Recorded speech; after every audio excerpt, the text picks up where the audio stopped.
কিছু মৃত্যুর আলামত আছে, এটাই প্রমাণ করে এটা ভালো মৃত্যু নয়, এরকম আলামত আছে না নাই?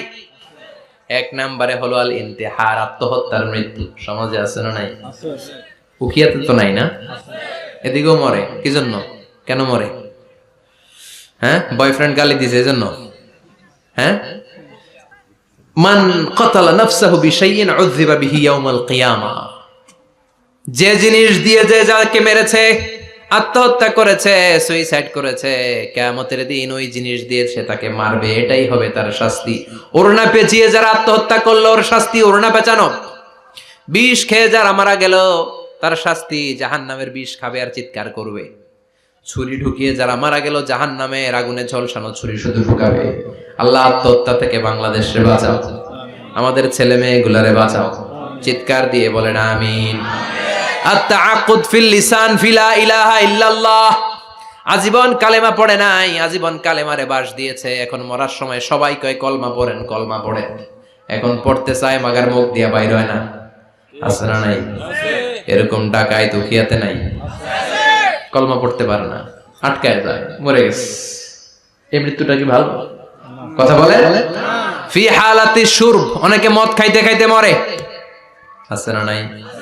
জুলুম করতে করতে মরে। আছে না নাই? অন্যের জায়গা দখল করে মরে, এরকম আছে না নাই? ফি হালাতি ইরতিকাবিল কাবায়ের, যে কোনো কবিরা গুনাহ করা অবস্থায় যদি মারা যায় এটা খারাপ মৃত্যু, অপমৃত্যু, এটা জান্নাতি মৃত্যু নয়। চিৎকার করে বলেন ঠিক কি না?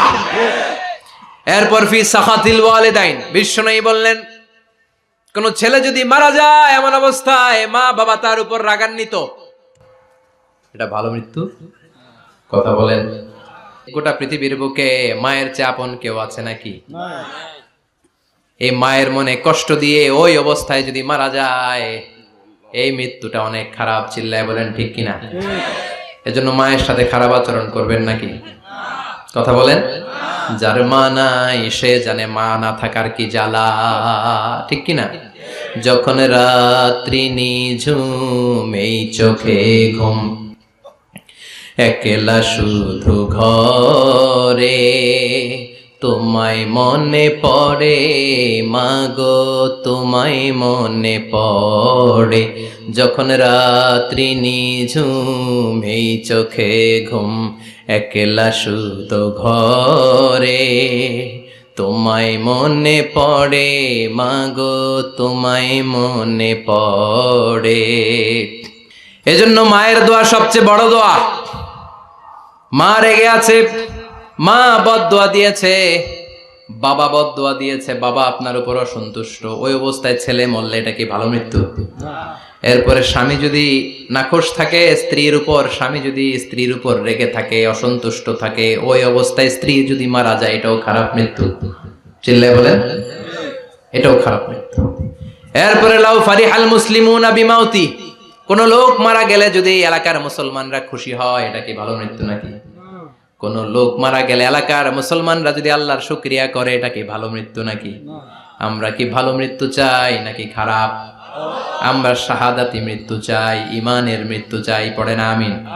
এজন্য রব্বুল আলামিন বলেন বাল তুসিরুনাল হায়াতাদ দুনিয়া ওয়াল আখিরাতু খায়রুন ওয়া আবকা। ক্ষণস্থায়ী দুনিয়াটাকে তোমরা বড় মনে করো, এটা বড় না, বড় হলো আখিরাতের জীবন।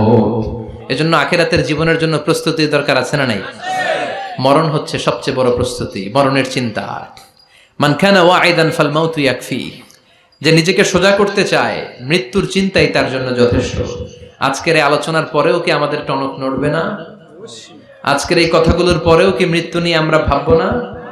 আজকের আলোচনার পরেও কি আমার হিসাব শুরু হওয়ার আগে আমি একটু নিজের হিসাব কষে নিব না? আল্লাহ আমাদের সবাইকে কথাগুলো বুঝার ও আমল করার তৌফিক দান করুক। আমরা পড়ি আমিন।